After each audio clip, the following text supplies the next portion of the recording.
APVO Therapeutics Inc. has earned a $10 million non-dilutive milestone payment related to 2021 sales of Ruxience.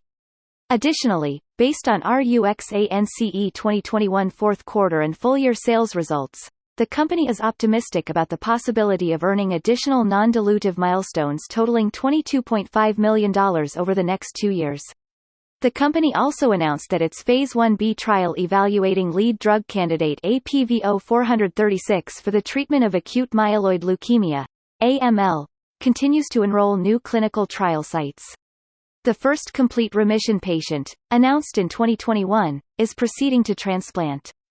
APVO has earned a $10 million milestone payment related to sales of Ruxience under the terms of its royalty purchase agreement with Healthcare Royalty Management, LLC, HCR. The milestone will be used to pay down mid-cap financial debt, reducing outstanding principal on the debt to $5 million and strengthening the company's balance sheet.